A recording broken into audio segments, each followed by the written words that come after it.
For this example, we're given two functions that we'll graph on the same xy coordinate system, and then we'll name the domain and the range of each function. So first, we have f of x is equal to x squared, and this is our base parabola function. So we know when we substitute -2 in for x, we get 4 for our f of x. When we substitute in -1 quantity squared gives us 1. When we substitute in 0, 0 squared gives us 0. When x equals 1, 1 squared gives us 1. And when x equals 2, 2 squared gives us 4. So let's go ahead and plot those points. We have -2, 4, -1, 1, 0, 0, 1, 1, and 2, 4. This is our parabola. We'll connect it, make a smooth curve.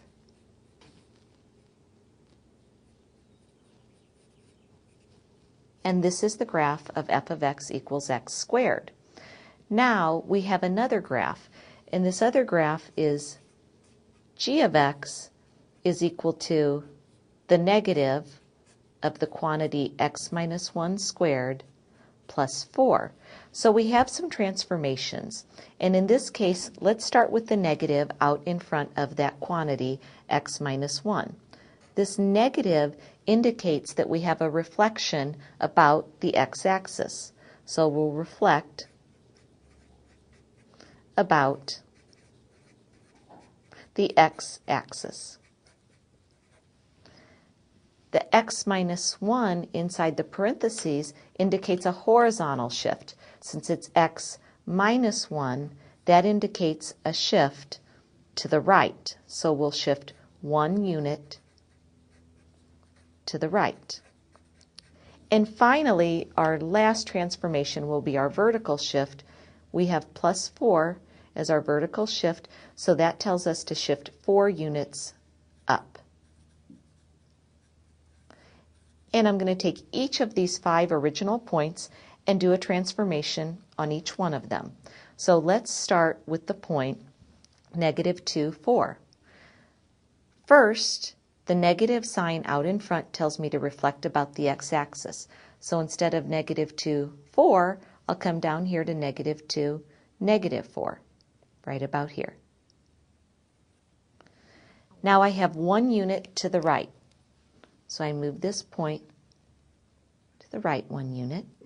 And the final point will be up 4 units. So from this red point, I'll go up 4 units, and there's my new point.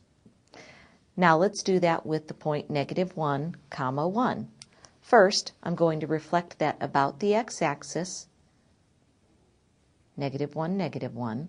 Then I'll go 1 unit to the right. I'll be right on the y-axis now. And then finally, 4 units up. So from this point 0, -1, I go up 4 units, and I'm right there on the y-axis. My next point is 0, 0. Let's see what happens when I apply the transformation.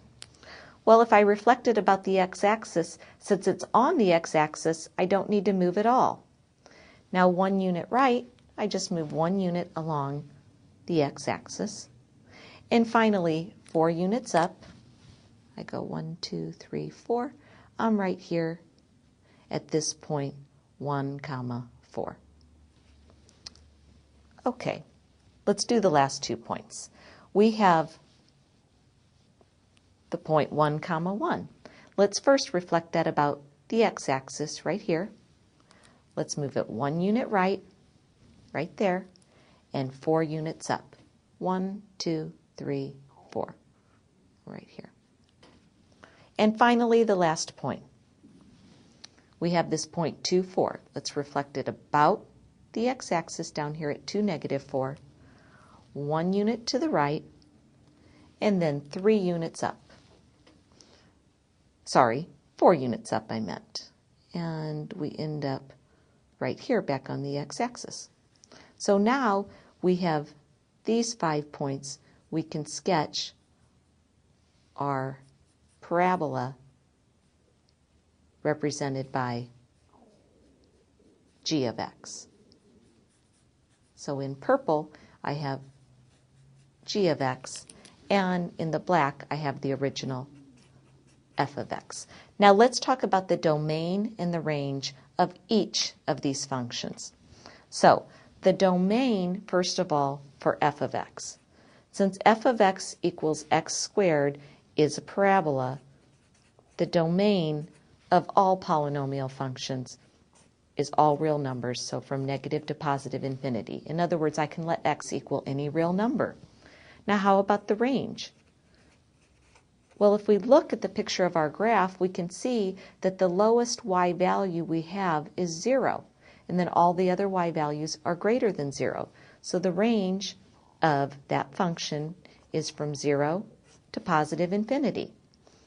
And then finally, let's look at the domain and the range of g of x. So for g of x, let's first talk about the domain.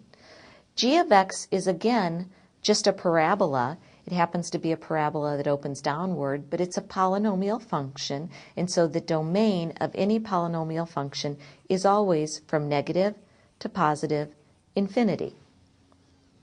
How about the range?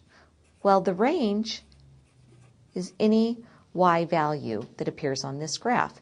If you take a horizontal line and bring it up along the y-axis, you can see that the largest y value occurs right here at the point 1, 4.